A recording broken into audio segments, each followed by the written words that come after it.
I'm really interested to hear your thoughts on the Brody in Sacramento. That really made me very, very happy. I mean, it was a little bit tumultuous going into the season whether Russell Westbrook was going to be signed on an NBA team or not. And the only team that was even ready to sign him was the Kings. And I was like, doesn't make any sense for the Kings to even sign him. Why are the Kings even Exactly. looking at him? But then the level of poverty that these Kings are, they're like, Westbrook, we're not making the Sure. playoffs anyway.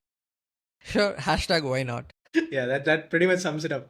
I'm Yeah. happy for us, don't get me wrong. I'm really happy, and I think he does deserve a roster spot, but not on the Kings, man. Like the Kings just don't fit him, and they already have like so many ball dominant players. Like they have Lavine, they have DeRozan, they have Sabonis, who is literally a center hub, who comes through, what to say, top of the key. He stands. Everybody gets handoffs from him. So what is Russ gonna do? Get a handoff from Sabonis, go into a 3 point shot? What?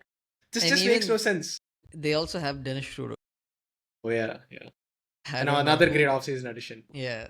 I think the Kings forgot that there's just one ball in a basketball game. This is like reminding me of that Thunder season, right? When CP3, SGA, and Schroeder played. They played three guard lineups all the time. You can't do that with Russ. They had three shooters. They had three actually good middies and 3 point shooters. So you can do that with that kind of team. But now it just seems like they're just going for like, oh, we have a lot of star power in the past who used to be really, really good and Yeah. can like get you 25, 30 a night. But now, yeah.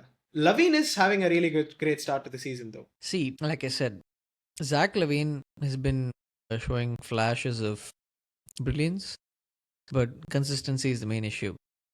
Zach Levine and DeRozan play together on the Bulls. When Lonzo was healthy their first season, they actually were the number one seed at one point in time in the season. But he got injured, and then the energy kind of shifted, and they dropped down in the standings. Nevertheless, they did make the playoffs that year, but they lost to the Bucks in the first round, 4-1. DeRozan is still an elite scorer from the mid range. Zach Levine is a good shooter, good slasher. But how is this all going to be cohesive? How is this going to contribute to winning basketball? I'm pretty sure that's what the Kings signed them for. They've had a taste of the playoffs in the past few years, taste of the playoffs in the plane.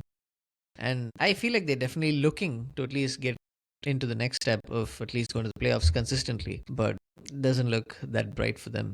I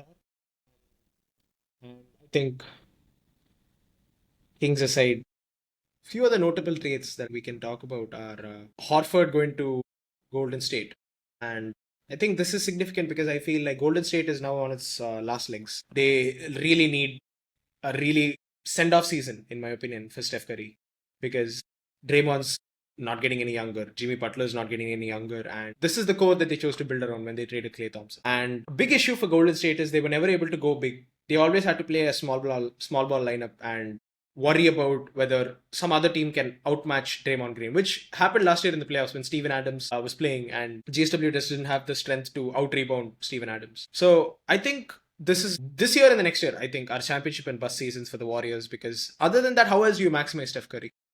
He's like, what, 37, 38, right?